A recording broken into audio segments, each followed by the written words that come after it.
প্রিয় দর্শক বন্ধু, আমরা যারা সবজি বাগান করি মানে কিচেন গার্ডেন করি বা ছাদে বাগানে গাছ লাগাই অথবা জমিতে, দেখা যায় যে অনেক সময়ই বেশি যত্ন করা সত্ত্বেও গাছে ভালো ফলন হয় না বা গাছ ঠিকঠাক বাড়ে না।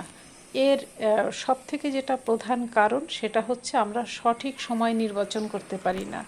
আজকের ভিডিওতে আমি দেখাবো যে এই চলতি জানুয়ারি এবং ফেব্রুয়ারিতে ঠিক কী কী গাছ লাগালে গাছ ভালো হবে। তো আসুন শুরু করি। প্রথমেই বলবো যে এই মাসে লাগাতে পারেন লাউ চারা। লাউ চারা লাগালে এখন খুব ভালো তো হবেই, তাছাড়া সেই লাউয়ে কিন্তু ভালো টেস্ট হবে। আর লাউ শাক শরীরের জন্য খুবই ভালো। এর ফল মানে ফসলটা এবং তার গাছ দুটোই কিন্তু আমরা খেতে পারি, তাই এই সময় লাগিয়ে দিন লাউ গাছ। যারা গাছ বিক্রি করে তাদের কাছে দেখবেন লাউ চারা থাকে, একটা কিনে এনে লাগিয়ে দিন। ভাতের মাড় ব্যবহার করতে পারেন ভালো ফসল পাওয়ার জন্য। তাছাড়া লাগাতে পারেন লাল ডাঁটা বা সবুজ ডাঁটা।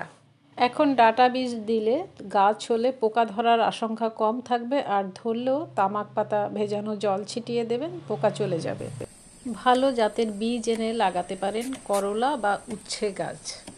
এবারে যার নাম বলবো সেটাও একটা উপকারী সবজি এবং সারা বছরই প্রায় হয়, তবে এই সময় লাগালে তার স্বাদ বেশি হয় এবং ফলনও বেশি পাওয়া যায়।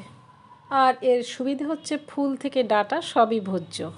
লাগাতে পারেন টমেটো, যেটা ভীষণই উপকারী এবং সমস্ত রান্নাই দরকার হয়ে পড়ে, আর হাতের কাছে টমেটো থাকলে খুবই সুবিধে হয়। আর এই সবজিটির সুবিধে হচ্ছে যে কাঁচা বা পাকা দুরকমভাবেই খাওয়া যায়। আর আসছে গরমে শরীর মন ঠান্ডা রাখার জন্য পুদিনা লাগাতে যেন ভুলবেন না, কারণ শরবত করে খেতে হবে। শুধুই শরবত কেন, খেতে হবে পুদিনার চাটনিও। আর পুদিনা গাছ লাগানো খুবই সহজ, শুধু ডাল মাটিতে পুঁতলেই হলো। এখন যেই সবজিটির নাম বলবো তার নামে কলঙ্ক থাকলেও সে কিন্তু বাস্তবে খুব গুণী, সে হচ্ছে বেগুন। এই সময় যদি সবুজ বেগুনের গাছ লাগিয়ে দিতে পারেন বা লম্বা কালো বেগুন মানে যেগুলো সরু হয়, তাহলে ভালো হবে। আর এই সবজিটি হচ্ছে ভীষণভাবে অ্যান্টি ক্যান্সার। আর বেগুন চারার দামও কিন্তু খুব কম হয়, 10 টাকায় 10টি পাওয়া যায় অনেক সময়, বা 10 টাকায় খুব ভালো জাতে হলে 5টি। আর এই বেগুনের সাথে সাথে লাগিয়ে দিন পুঁই শাক। পুঁই শাক কিন্তু একটু অল্প ছায়া জায়গাতেও হয়, মানে অল্প স্বল্প রোদ এলেও সেরকম জায়গাতেও পুঁই শাক চাষ করা যায়। পুঁই শাক খেতে ভালোবাসে না এমন লোক বোধহয় হাতে গোনা যায়। আর আপনার কিচেন গার্ডেনে যদি জায়গা বেশি থাকে লাগিয়ে দিন বিটরুট।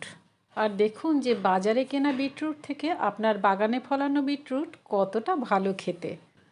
আরেকটি সবজি যা খুব সহজেই হয় এবং প্রচুর ফলে তা হচ্ছে চাল কুমড়ো। লাউ কুমড়োর মতো এই চাল কুমড়োর ডাঁটাও খুব ভালো খেতে, বিশেষ করে সর্ষে পোস্ত দিয়ে, দারুণ।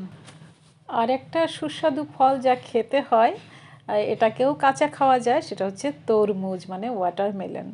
যদি আবহাওয়া অনুকূল না থাকে, কারণ বৃষ্টি হলেই তরমুজ নষ্ট হয়ে যায়, সেক্ষেত্রে পাকার আগেই সবজি রান্না করেও খেতে পারেন। চিচিঙ্গা গাছ লাগানোরও এটা একটা মোক্ষম সময়। সেই সাথে ভালো মানের ঝিঙে খেতে হলে লাগিয়ে দিন সাথে কিছু ঝিঙে চারা। কাঁকরোল গাছ বা ঘি করলার গাছে আর কদিন বাদেই খুব সুন্দর ফুল দেখতে হলে এক্ষুনি লাগিয়ে দিন। এই কাঁকরোল খেতে যেমন সুস্বাদু, তেমন এর খাদ্যগুণ অনেক। আর আপনার সবজি বাগানটি যদি আরও বেশ বড় হয়, তাহলে ছিটিয়ে দিন কিছু লাল শাকের বীজ। আয়রনে ভর্তি এই শাক খেলে আপনার চুল থাকবে সুন্দর। আর এত সবজি খাবেন তার জন্য লঙ্কা চাই না, কাঁচা লঙ্কা। বাজার থেকে কাঁচা লঙ্কা ঠিকঠাক অনেক সময় কেনা যায় না, বেশিরভাগ লঙ্কাতেই ঝাল কম, তারপর একটা বুনো বুনো গন্ধ আসে, তাই না? নিজের বাগানের লঙ্কা খেয়ে দেখুন, আর তাতে প্রয়োগ করবেন খোল সার, স্বাদ গন্ধ অপূর্ব হবে। তাছাড়া হাতের কাছে থাকলে টাটকা লঙ্কাটাও পাওয়া যায়। আর খাওয়ার পাতে টাটকা লঙ্কা যেমন ভালো লাগে, কাঁচা লঙ্কা ভালো লাগে স্যালাড। টাটকা এই স্যালাডের স্বাদ পেতে হলে বাগানে রাখুন লেটুস পাতা। সাথে শশা গাছ অবশ্যই রাখতে হবে, কারণ বাজারের বুড়ো এবং তেতো শশার হাত থেকে বাঁচার জন্য নিজের বাগানে শশা লাগিয়ে নিন। আর এই সময় লাগিয়ে দিতে পারেন দুটো মশলার গাছ, সেটা হচ্ছে হলুদ এবং আদা। বাজারের হাইব্রিড আদাতে গন্ধ ভীষণই কম থাকে এবং ঝাঁঝও, আর নিজের বাগানের আদা হয় দারুণ। আজ এই পর্যন্তই বন্ধুরা। যদি ভিডিওটি ভালো লাগে লাইক বাটনে একটা ক্লিক করার অনুরোধ করছি।